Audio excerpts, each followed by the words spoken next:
Hi students, welcome to this episode. Okay, we are going to be talking about Excel in this episode. Do you know who invented Excel? So Excel was invented by this gentleman. His name is Charles Simonyi. Now what happened is Charles is a senior or very senior engineer at Microsoft Corporation. You guys have all been here in the ICT room, so all these computers are running Windows, which is made by Microsoft, of course. So what happened is long ago Charles he actually made some really cool software, and it was a combination of Word and Excel in this one big software. And then of course I think he was talking with his engineer friends, and they said, wow, this is such a great idea, why don't you split it up so that way people who are using Word for word processing can use Word software to do the word processing part, and people who are looking to do anything that is Excel, which has a little bit of calculation stuff, can do Excel. So that's what he did. He invented the entire thing, and then he split it up and made Word software on one side and Excel software on one side. So Charles Simonyi is the person who is responsible for making our lives so much more easier by introducing these two programs, Word software and Excel. So we are actually going to be looking at Excel right now. The videos that I'm going to be making is going to be many parts, so this way it's easy for you to consume the material as we go along. Okay, if you look at my screen right now, you can see I have Excel laid out. All the way at the bottom is the magnifying glass or the zooming, so that way I can actually zoom in a little bit. I'm going to use my trackpad to zoom in a little bit, so this way we can actually see, and we can like have a nice visual and look at what the whole program is. So if you look at it on the top, you will see it says A, B, C, D, and then on the side it has 1, 2, 3. Okay, so the top part is known as columns. That means if I click, let's say B, you see it highlights all the boxes going this way. So that's known as a column.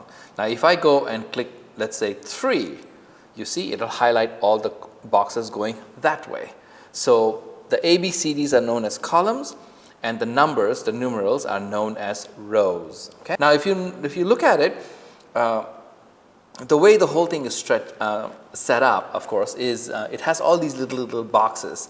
So the information, the data that you do can actually be entered in the box or overriding the box, which I will do a small example, so I'm sure that you'll understand as we go along. So let's say in this case, I want to write a small statement. So for example, let's say I say Sarah and her brother Tom both have 3 toys each. Okay?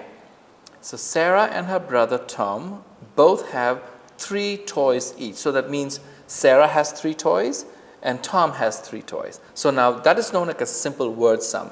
So if I ask the question, how many toys do they have in total? That's the question. Okay, so Sarah and her brother Tom both have 3 toys each. How many toys do they have in total? So if we were going to do this like a word sum, this is what it will look like. We will write Sarah on one side, and then on the next side we will write the number 3, because she has 3 toys. And then right underneath that I'm going to write Tom, and then I'm going to write 3, because each one of them have 3, right?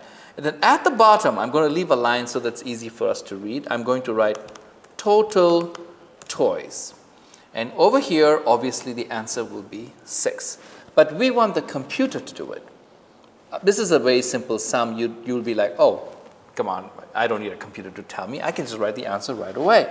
Absolutely, of course you can. But we are not learning about mathematics. We are learning about how to use Excel to actually do some calculations for us automatically. That's what we are learning. So in this case, what I'm going to do is I'm going to click that, and I'm going to click equals to sign, equal to sign, and then I'm going to click this box. I'm not going to click 3, I'm clicking the box. Okay, and then I'm going to click plus sign, and then I'm going to click the second box, and I'm going to hit enter, and the answer is 6. Do you see that? Okay, I'm going to do it again. I'm going to delete, and I'm going to do it again. So I'm going to click this box. I'm going to hit equals to, and I'm going to click this box, then I'm going to click plus this box. I didn't say 3 plus 3, I said this box plus this box, and I'm going to hit enter. Now the reason why I didn't say 3 plus 3 is because the number could be anything. For example, maybe Sarah has 5 toys. Now if you see the total, it changes automatically to 8. See, I didn't do anything. That is what we are learning. That is what Excel is about. It does the calculation for us. What we are doing is we are entering a simple formula so that it does the calculation for us. Okay? Of course, now we're going to go back to 3 because Sarah has 3 toys, Tom has 3 toys, and the total number of toys is 6. Now, this is what I would like to do. In my sums, I would like to do this. It's because it's the answer, I want to highlight that box so that way I know that is my answer. So I'm going to go there. I'm going to go all the way up here, as you can see. You see, I opened up this whole color palette, and I'm going to click, let's say, the yellow highlight. I'm just going to click outside so that you can see. Sarah 3, Tom 3, total toys is 6 automatically. If you go back to the sum and say Sarah and her brother both have, and instead of 3, if I go up here and I amend it and I write both have 5 toys. Okay, I change it to 5. So that means this 3 will have to become 5. And if I go down, it's 5. And if you look at the total, 10. That's the idea. Okay, so thank you for listening to this lesson. This was very easy, of course. And of course, we will go to the next part of it, and then we will continue from here. Thank you very much for your attention. Bye-bye.